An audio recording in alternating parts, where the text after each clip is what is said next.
You're listening to the Harmonizing Her podcast, where ambition finds its perfect rhythm.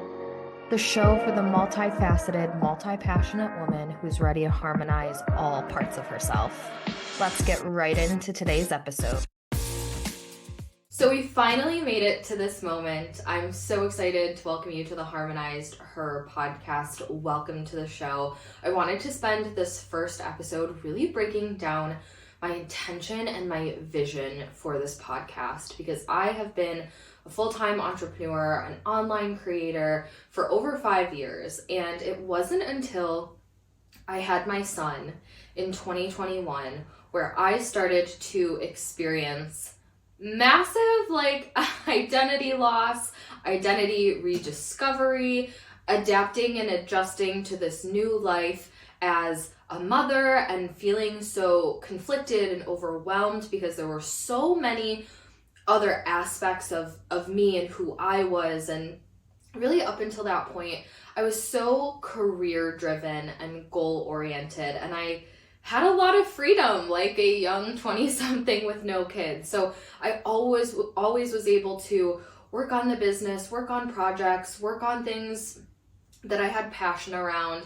And then when I had my son, first of all, my mental health just took a turn for the worst. It was the lowest mental state I had been in my entire life, like full on postpartum depression, was having a hard time feeding myself and bathing myself, and my identity as I knew it not only crumbled because, oh my gosh, here's this beautiful baby, we have to take care of him, and now, we're navigating new parenthood and how that affects our marriage and our relationship, and oh my gosh, who the heck even am I? Because I am this happy-go-lucky ray of sunshine. I'm so disoriented, being so low and feeling so low, and all of a sudden I started to feel like I had all these pieces of me that I was putting in different boxes and compartmentalizing them, and I'm having a really hard time blending all of these things together. I just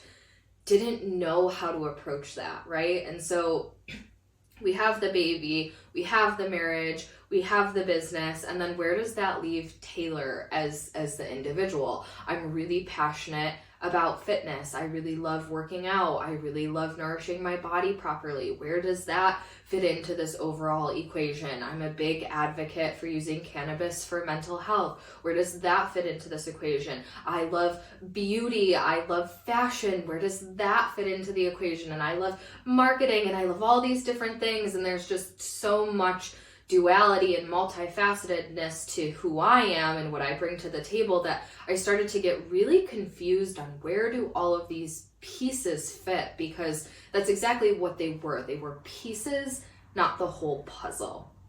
And I work with ambitious women, I work with female entrepreneurs, and I see this happening every single day, where you have so many different pieces of you, but you box yourself into whatever your initial, venture was. So let's say you're like a health and fitness expert and you only talk about those things. And yet when you zoom out and you see the whole woman, there's so many fascinating pieces of her that aren't getting to see the light of day because they don't fit into this specific box. And so from 2021, when I had my son, all the way through 2022, the end of the year, was a really hard couple of years for me, where I was really finding my footing on what is balance as, a business owner and as a mother. Does balance exist? The word balance always felt like a resistance word for me, and I started to be really drawn to the word harmony, because I'm when all of these different pieces that make up who I am start to harmonize and synchronize with one another, all of a sudden the chaos doesn't feel so chaotic. Not only does it not feel so chaotic, but there's this inner magnetism that we all have that I think is the most illuminated and the most potent when we just let ourselves be the full spectrum of who we are. Now, the problem lies in the resistance that I started to feel and that I experienced so many of my clients feeling is, but where does this fit into my social media? Where does this fit into my current content? Where does this fit into my business? And that whole frame of the question, I think, is the underlying problem, because we as women try to fit ourselves and all of this harmoniously beautiful different pieces and angles and versions of us. We try to fit it into a box. And the truth is, it's never gonna fit. It's never gonna fit. It's always, to some degree, going to feel like you are shoving this beautiful, expressive version of you and shoving it, diluting it down into this little tiny box so it fits, so it makes sense, so it doesn't disrupt your niche or your industry or whatever the story is. You put a diluted version of yourself out there, you feel a little misaligned because now your identity is split in so many different pieces and so many different areas of your life. You're showing up on social media, that's this version of you. Your husband maybe gets a different version of you. Your child maybe gets a different version of you. Your siblings, your friends, a different version. Rather than just owning the full expression of you, saying, I actually don't want to fit anywhere. I'm going to allow all of these bits of me, and not only am I going to allow them, but I'm really going to work on harmonizing them. And that really was the intention behind this podcast, having real discussion and real conversations about what that might look like, because my early venture into harmonizing and really allowing myself to be fully expressed and breaking out of every box and construct known to man, the early parts of that were really dark, because like I said before, I was already in a really vulnerable, low mental state, dealing with postpartum, a huge life transition, just feeling really disassociated from the old me, and then looking at my business through these new lens of, do I even want to sell these things anymore? Does the brand need to change? Does the message need to change? What needs to be evolved? I started to really burn things down and break things down in my business because, one, in 2021, like I said, just an emotionally low point. So I was like, I can't have all these masterminds and group programs. I can't hold all of these women because I'm having a really hard time holding myself, let alone this precious newborn baby that we have to take care of. And so I chose to scale back. I chose to make less money because I wanted to do it in an integral way that felt really emotionally sustainable to me, meaning, I could make money, and if I was having a bad day or in a rut, it would be unaffected. I wouldn't feel like I had to pick and choose between my own mental health and pouring into me versus I have this obligation of someone who paid me, I have to pour into them. So I started to really deconstruct and dismantle anything that had obligatory energy in my business, first and foremost, but also I started to look at all of the places that I had been pouring from a pretty empty cup.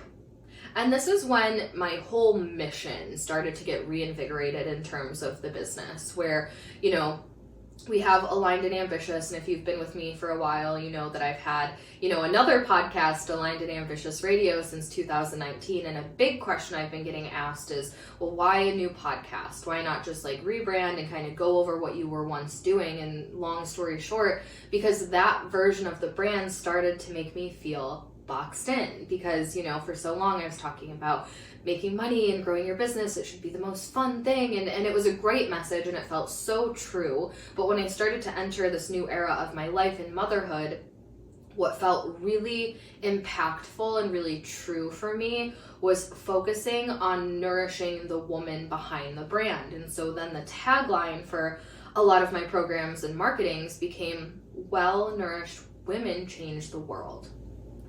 Because I saw firsthand what happened to my business and my life and my mental state when I was not well nourished, when I was the last one to get, and I was giving and giving and giving. And I know so many of us can relate to this, especially if you're a woman, double especially if you are a mother or a caregiver.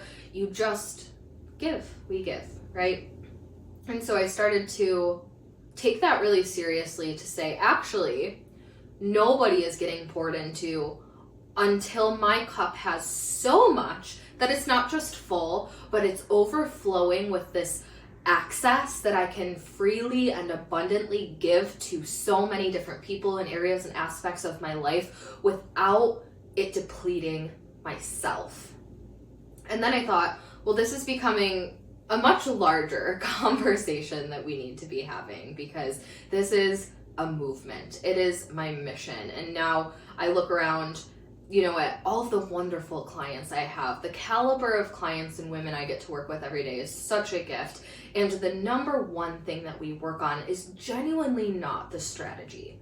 I would say if you're looking at like constructing an ice cream sandwich, or an ice cream sundae, not a sandwich, an ice cream sundae, the strategy is like the sprinkles and the cherry on top. But the bulk of what we're doing, the ice cream and the chocolate sauce and like the meat of the sundae, is really about identity transformation, where you become someone who's unavailable to pour from an empty cup. And you get so embodied in your own leadership and your own nourishment and your own boundaries that you become a woman that works from an overflowing place.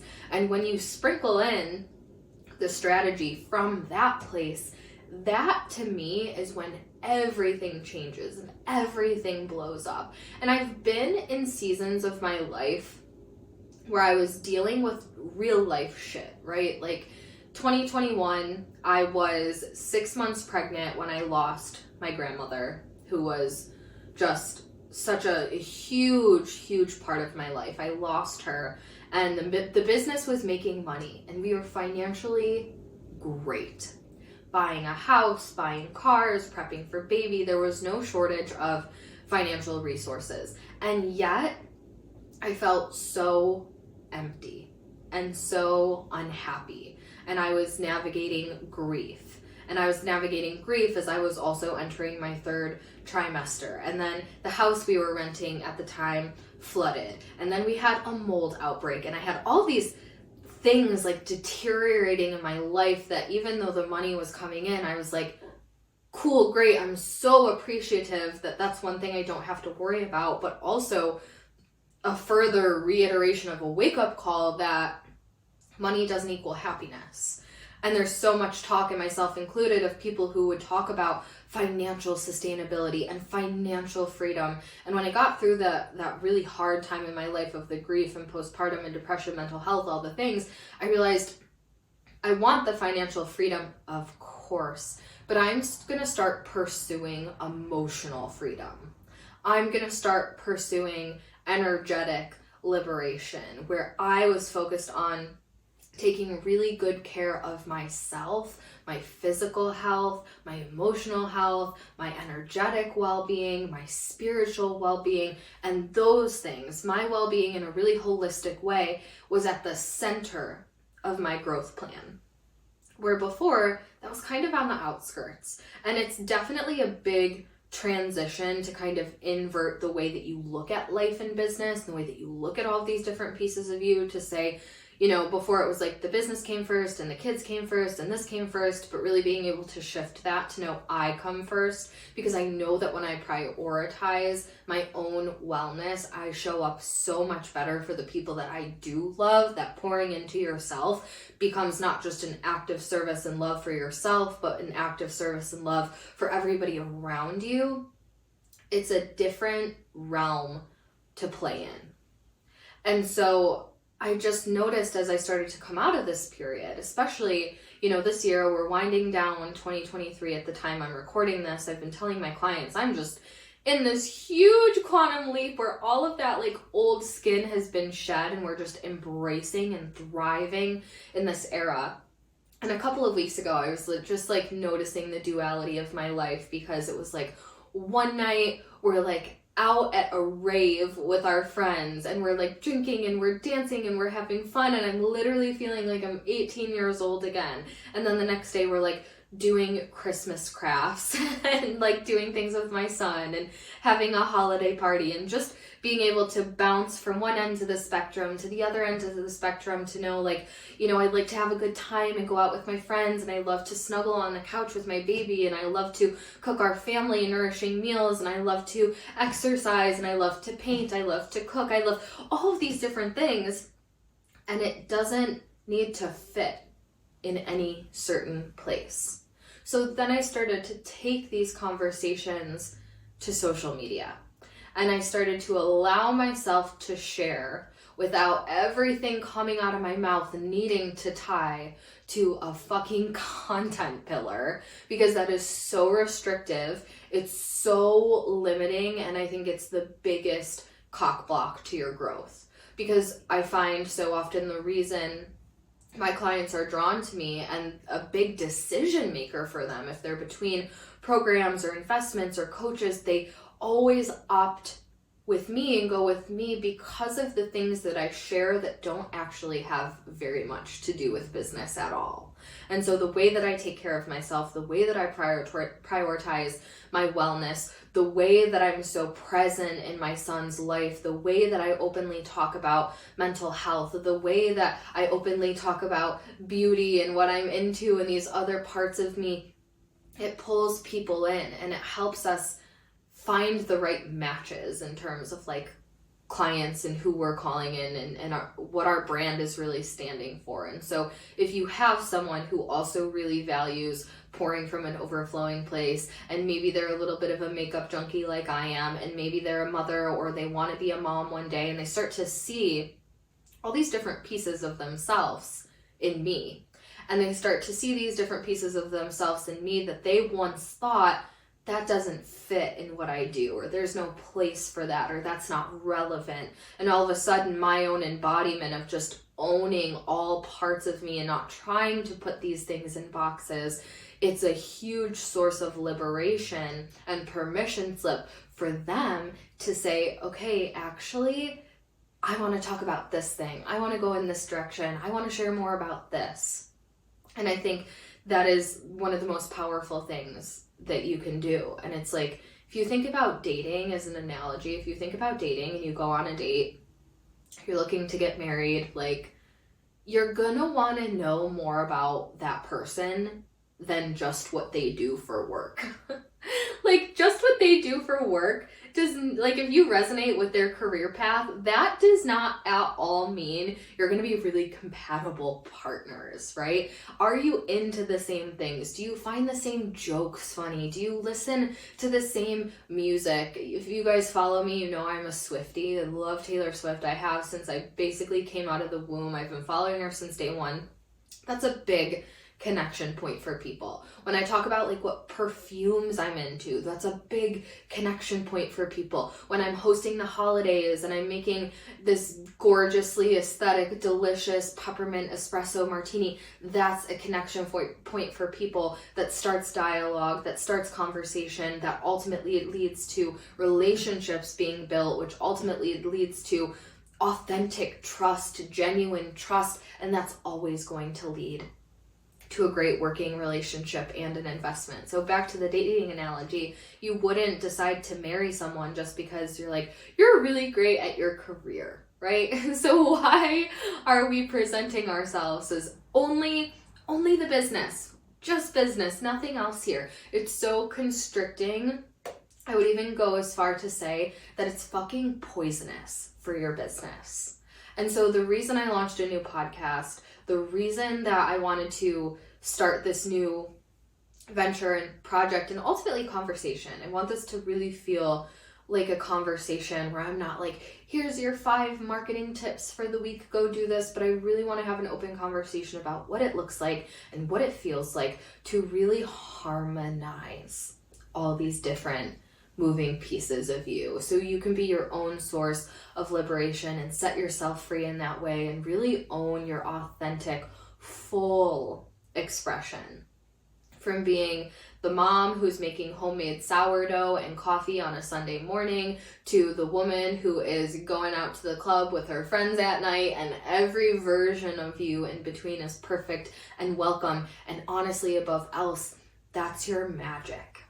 And so this is the podcast for women who are so fucking done trying to shove their magic and their glow into this box and then put a lid on it and dim the light. We want to illuminate that. We want to illuminate all these parts of you. And that's what this podcast is really all about. And so I'm so happy to have you here. I'm so excited for where this journey and where this season takes us. If this episode resonated with you, I would love to hear that. Shoot me a DM, email me, whatever it is. I'd love to meet you, connect with you, and just learn more about your own harmonious life and business. And this is going to be the year where we really let ourselves be all of us.